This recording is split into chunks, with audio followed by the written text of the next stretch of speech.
Assalamualaikum warahmatullahi wabarakatuh. Orang-orang cerdas tidak akan mengatakan 10 kata-kata ini. Orang-orang cerdas itu tahu kalau bahasa itu penting. Bahkan ada peribahasa mengatakan kata-kata itu bisa lebih menyakitkan daripada sebilah pedang. Itu betul sekali. Orang-orang cerdas itu selalu berpikir dulu baru berbicara, bukan berbicara dulu baru berpikir. Karena memang kata-kata ini itu lahir dari pemikiran. Pemikiran dulu itu akhirnya melahirkan kata-kata. Kata-kata melahirkan tindakan, tindakan melahirkan kebiasaan, kebiasaan melahirkan karakter, dan karakterlah yang akan menentukan nasib kita bisa kemana, bisa baik atau bisa buruk. Nah, bahasa ini bisa menentukan arah perspektif cara berpikir kita sebenarnya. Pada saat kita mampu mengendalikan kata-kata kita, pada saat yang tepat, pada timing yang tepat, insya Allah kita akan disukai orang. Waktu saya baca materi ini, saya berpikir ternyata saya bukan orang cerdas juga. Ternyata ada beberapa kata-kata yang saya sering ucapkan ke orang lain. Nah, melalui video ini saya ingin belajar sekali bagaimana jadi seorang pemimpin, bagaimana jadi seorang yang cerdas, bagaimana orang yang disukai dan dikagumi tanpa harus ditakuti. Jadi materi kali ini bukan cuma untuk Anda, tapi materi kali ini juga untuk saya, biar kita sama-sama belajar.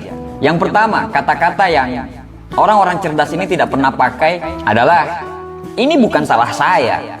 Nah, memang pada saat kita terjadi masalah, apalagi dalam grup, apalagi dalam tim gitu ya, menyalahkan orang lain itu adalah hal yang paling gampang. Orang-orang cerdas itu tidak pernah memakai kata-kata itu. Karena dia tahu apapun konsekuensinya, pada saat keputusan itu sudah dijalankan, keputusan itu menjadi tanggung jawab bersama. Jadi dia sangat pantang untuk menyalahkan orang lain. Orang-orang cerdas ini cenderung dia bertanggung jawab terhadap apa yang sudah dijalankan. Jadi kalau memang dalam suatu grup atau dalam suatu tim itu terjadi sebuah kesalahan, ya dia tidak akan pernah menyalahkan orang lain dengan berkata, ini bukan salah saya.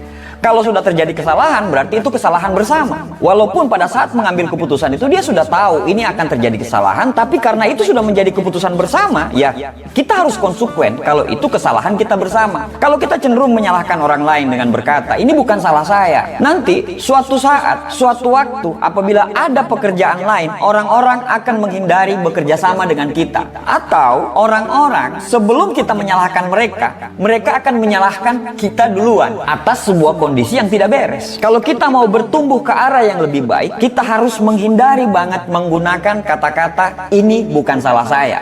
Nomor 2, ini kurang bagus, harusnya lebih sempurna. Nah, dalam sebuah pekerjaan, apalagi di awal-awal, tidak ada yang sempurna. Kalau kita sibuk mencari kesempurnaan, kita tidak akan mendapatkan kesempurnaan. Mengharapkan kesempurnaan, sama saja mengarahkan diri kita untuk menuju kegagalan. Karena memang tidak ada yang sempurna. Orang-orang cerdas ini cenderung tidak mencari kesempurnaan, tapi dia akan selalu melakukan yang terbaik. Pada saat dia coba lagi, dia belajar dari kegagalan untuk menjadi yang terbaik dari yang kemarin. Bukan untuk mengharapkan kesempurnaan. Jadi jika Anda terus mencari kesempurnaan dalam pekerjaan, ya siap-siap aja Anda akan kehilangan yang terbaik. Kata yang ketiga yang dihindari oleh orang-orang cerdas adalah ini di luar pekerjaan saya. Pada saat dia mendapatkan tugas dari bosnya, dari manajernya, sesuai dengan deskripsi itu, otomatis akan ada penilaian-penilaian yang dilakukan oleh manajer kita, dilakukan oleh bos kita gitu. Apabila kita cuma menjalankan job deskripsi kita saja, berarti sama saja kita hanya bekerja untuk mendapatkan gaji dan untuk mendapatkan keamanan kerja. Orang-orang cerdas ini umumnya dia selalu mendiskusikan dulu. Apabila dia melihat pekerjaan dia itu di luar job description dia,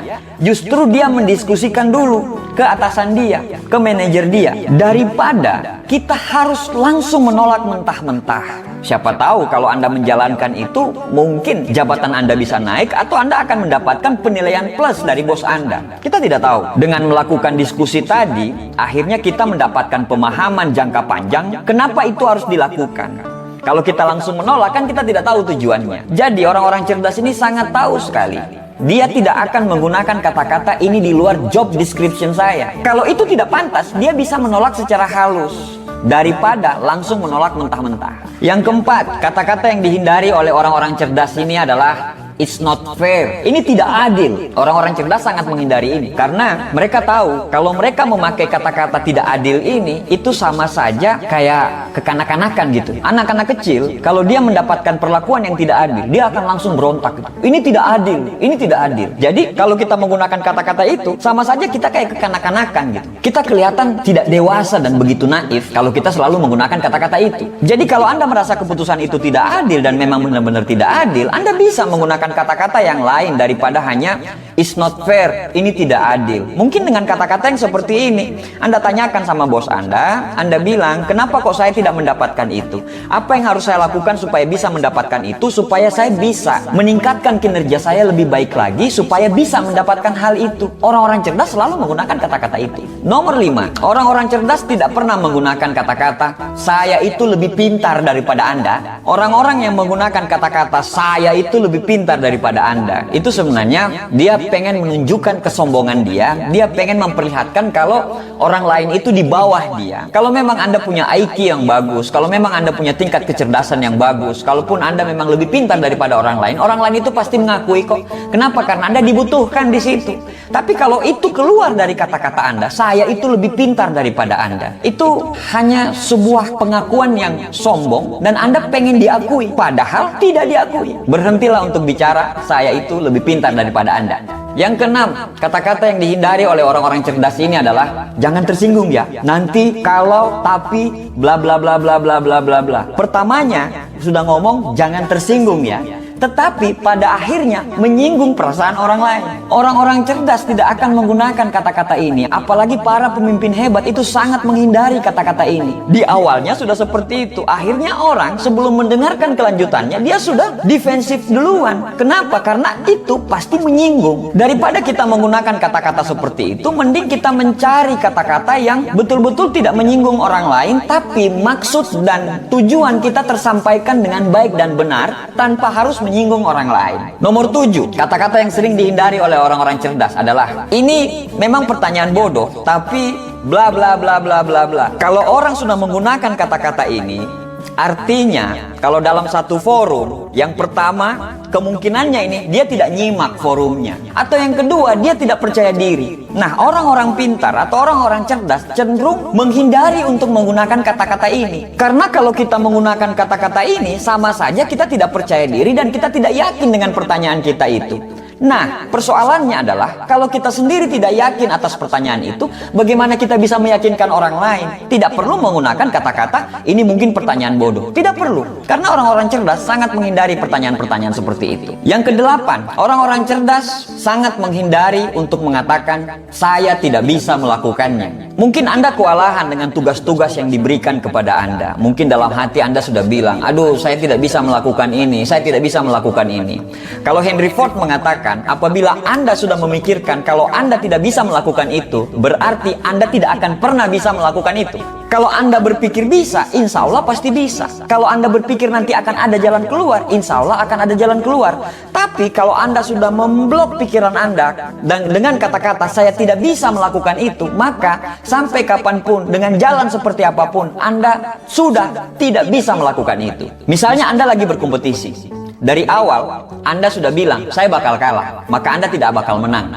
Tapi kalau dari awal Anda bilang saya akan melakukan yang terbaik, saya akan menjadi nomor 1, dan Anda akan mengeluarkan tenaga dalam Anda untuk menjadi nomor 1, walaupun pada akhirnya Anda tidak jadi nomor 1, tapi Anda sudah memenangkan pikiran Anda untuk menjadi orang nomor 1. Yang kesembilan, orang-orang cerdas ini menghindari kata-kata serahkan sama saya, ini hanya butuh waktu semenit saya bisa melakukan itu. Ada sebuah kejadian, handphone saya rusak, terus saya bawa ke tukang servis. Tukang servisnya bilang, alah ini masalah gampang nih, tunggu aja 5 menit, saya bisa selesaikan ini. Dalam hati, ekspektasi saya sama dia tinggi dong, pinter banget nih orang ini, cerdas banget nih orang ini. Ternyata butuh waktu berjam-jam, bahkan sampai butuh waktu 1 hari. Apa yang terjadi? Ekspektasi saya itu langsung menurun. Saya langsung bilang, ya katanya bisa nyelesain dalam waktu beberapa menit. Ternyata ini butuh waktu berjam-jam. Nah, sadar atau nggak sadar, kita sering memberikan keyakinan kepada orang dengan cara-cara seperti itu. Padahal orang-orang cerdas sangat menghindari kata-kata seperti itu. Kalau dia mendapatkan tugas, dia akan analisa baik-baik apa yang harus dia lakukan, apa yang harus dia perbuat, sehingga dia bisa menentukan berapa jam dia bisa mengerjakan itu, berapa lama dia bisa mengerjakan itu. Karena kalau kita membuat ekspektasi yang terlalu tinggi dan ternyata ekspektasi tersebut tidak sesuai dengan apa yang kita kerjakan, kita akan menjadi nilai minus di depan orang lain. Jadi sangat penting untuk menghindari kata-kata ini butuh waktu 1 menit, serahkan sama saya. Kita hindari kata-kata itu. Walaupun kita tahu kita bisa mengerjakan 1 menit, tapi tolong hindari menggunakan kata-kata itu. Yang ke-10, orang-orang cerdas sangat menghindari menggunakan kata-kata "kan sudah saya bilang".